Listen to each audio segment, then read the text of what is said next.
Okay, good morning. This is Richard Hsu, host of Hsu Untied. This morning, I'm really pleased and thrilled to have with me as my guest Jessica Valenzuela, who's a partner at Gibson Dunn. Jessica, welcome to the program. Hi, Richard. Thank you for having me.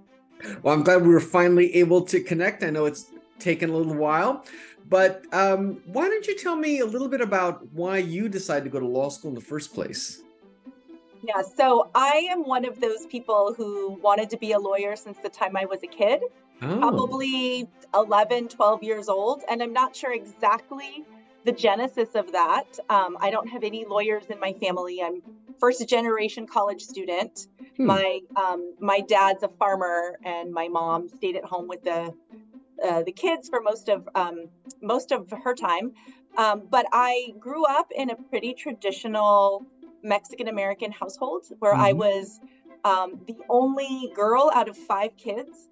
And Wow. so, sort of traditionally, the women cook and clean and wait on the men. And that was a little bit my childhood experience, Hmm.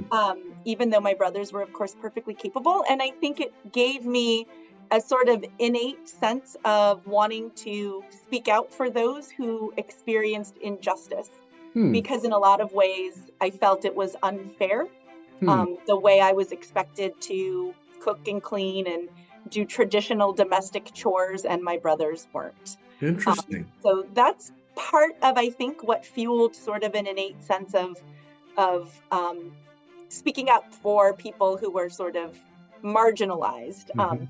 I initially wanted to be a civil rights lawyer, but I'm Hmm. sure we'll get into it. That changed over time. Interesting. Were you the youngest of your five brothers? No, Right in the middle. I right have in the two middle. older brothers and two younger brothers. I see. Interesting. And so were you weren't influenced by any television shows or anything? Because a lot of lawyers get that from the TV shows and things like that.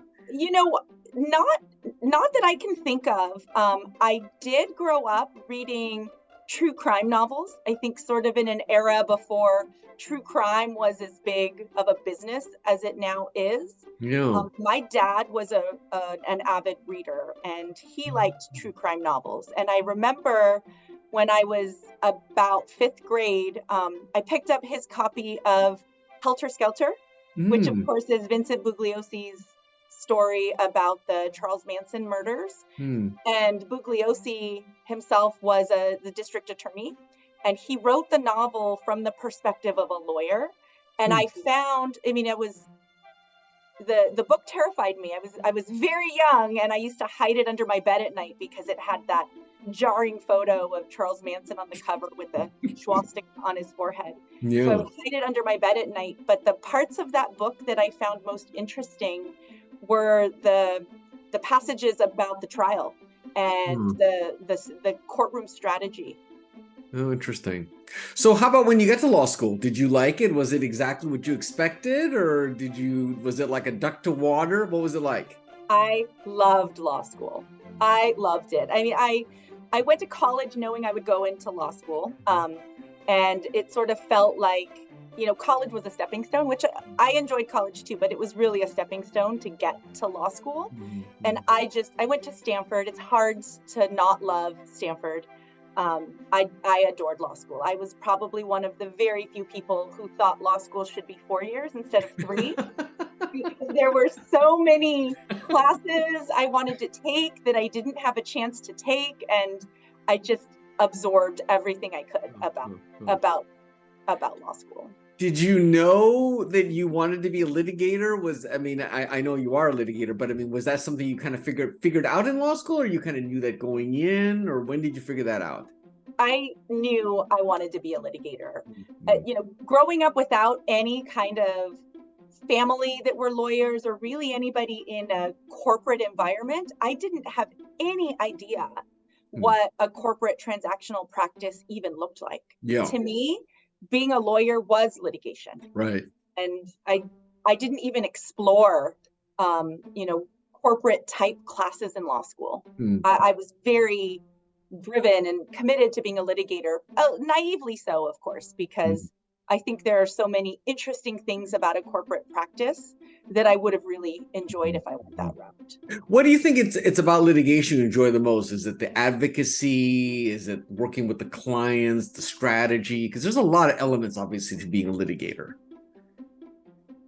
I'm competitive, and I love that aspect about being a lawyer. I think maybe short of being a professional athlete, we're one of the very few professions where we get paid to be in a competition of sorts, right? Not everything is a competition, but a lot of times in litigation, in a lawsuit, there's a clear winner. You know who wins and you know who loses. It's not always the case, right? There's obviously nuance to that. But I am highly competitive. I like the academic aspect of being a litigator. I think I like writing. I like writing briefs. I like writing briefs on very nuanced issues of law. You know, working in Silicon Valley, a lot of my clients have legal issues that nobody's addressed before because they are using technologies or doing business or solving problems in new ways where the laws haven't quite caught up yet. And so we have to think very creatively about what our clients are doing and what their issues are, how those fit into a legal structure that's a little bit outdated. I'm going to assume, though, that even as a kid in your grade school, you were very competitive. Even in high school and grade school, were you debating and that sort of thing? My high school didn't have a debate program, but they had a mock trial, and I definitely participated in the mock trial program.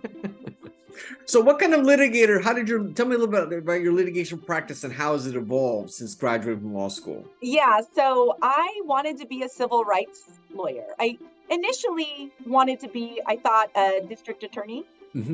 And when I was in college, I interned for the district attorney's office in my hometown, Ventura County.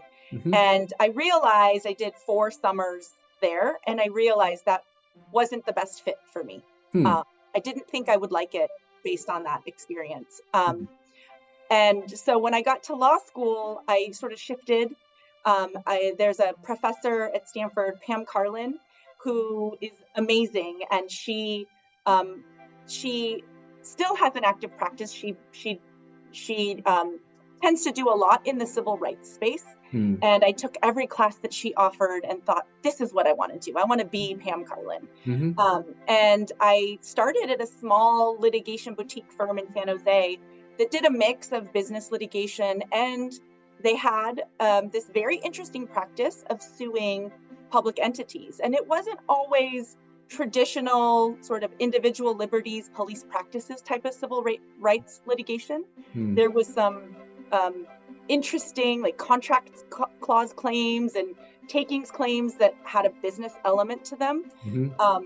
And I did that for a few years, and it just didn't have the sort of broad reaching impact that I think I realized I wanted at that time. You know, I went to school at Stanford, I lived in Silicon Valley, and I didn't feel like the work I was doing really touched on the geography in which I was situated. I wasn't working on matters that seemed to me to be sort of Silicon Valley related. And I wanted more of that. So I decided I never wanted to be at a big firm, interestingly. I had no aspirations to be a big firm lawyer, but I decided I needed to at least get that on my resume so I could figure out what my next step was. And it was really the first time in my life I didn't have true direction on what I wanted to achieve. So I went to Cooley in Palo Alto at the time and sort of fell into what I do now, which is generally securities litigation. So I mostly defend public companies and directors and officers in any sort of shareholder dispute. So federal securities laws claims, SEC investigations, and enforcement defense, director and officer liability, corporate governance, that sort of thing. When I was at Cooley, you may remember, and some of your listeners may remember, the whole stock option backdating era around 2006. That was a big deal in the Valley at the time. And there were all sorts of lawsuits around that. And I was a fairly junior associate. I had just arrived at Cooley, and there was an abundance of work in that space. And that's really how I got introduced to the practice. And it wasn't something I ever would have envisioned wanting to do or enjoying. And I loved it. Yeah, I was just curious because, when you talked about Silicon Valley and something that's very in the DNA of Silicon Valley, of course, people usually think of IP and tech law, right? Because obviously, and so I think a lot of litigation, as these firms, that's generally what people gravitate towards for those who like the technology. But it sounds like maybe you stumbled into securities, or that was kind of the work that was available at the time. Is that kind of what was happening? 100%. I just stumbled into it. It was available. They needed associates to staff those matters. And I very surprisingly just took to it. I think what I enjoyed, there were a couple of things I really enjoyed about it. Number one, I really felt like it mattered to Silicon Valley. It had a broad impact, not just locally, but these are the businesses that were driving the US economy and sort of changing the way people were living their lives. I mean, you think this was 2006 is sort of when it all started. That's before Uber. Yeah. Right? I mean, it's before the whole gig economy. It's before, think about companies that are massive data aggregators. This was before all of that happened. And so I felt like I actually had a Silicon Valley practice, which mattered to me in a way I hadn't envisioned would be important. And then second, I was in the boardroom where decisions were being made at some of the biggest companies in the world. I was presenting to boards of directors, and I know the makeup of boards has changed over time, but if you go back, 15 years, they were still very white and very male. And here I was, a fairly young woman of color, advising these companies, advising the executives, advising the board on matters that I actually knew better than they did. Right. And I didn't realize how much that would drive me. It was a place I never thought I would be. Interesting. And so even though you're not maybe doing technology law, but obviously I'm assuming that a vast majority of your clients are technology companies. So really you still get a lot of exposure to that because you have to understand their business and what they're doing and what they're trying to do. So I'm assuming you're still pretty steeply involved with tech companies. Absolutely. Yeah, I would say the vast majority of my clients are in the tech space. Yeah, that makes sense. And you probably learned a lot as a result of doing this. I'm sure you learned a lot about their businesses as well. That's right. Yeah, interesting. So have you ever thought about, it seems like you love what you do. Have you ever thought that you might want to do something other than be a litigator, like try to be the general counsel, or do you ever think about that at all? I've thought about it. You're right. I really do love what I do. I love being a lawyer. It's kind of hard to contain, right? Which is great. Like, I feel fortunate because I think a lot of people grow up thinking they want to go into a profession or a career, and it just doesn't fulfill them in a way they hoped. I absolutely love what I do. Over time, I've thought about, are there other roles within the law that I would like? And right now, I've certainly had people encourage me to apply to be a judge. That's not something that at this point in my career I really think would be something I would enjoy. It seems a little bit isolating. I really love the collaborative nature of practicing in a big firm. Going in-house, I don't know. I've got plenty of friends who are in-house and really enjoy it and really love it. I think right now I really like having a breadth of clients that operate in different industries and in different spaces. And when you go in-house, you have one client. I'm not sure I'm ready for that yet, although I may at some point. What do your four brothers think about the fact that you're a big law partner?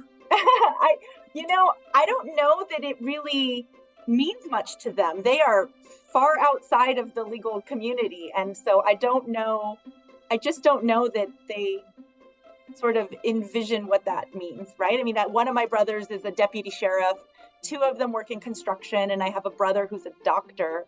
He's a hospital administrator now, so he calls me every now and then just to get, and I tell him I can't give you legal advice, but here's the kind of lawyer I would reach out to. Yeah.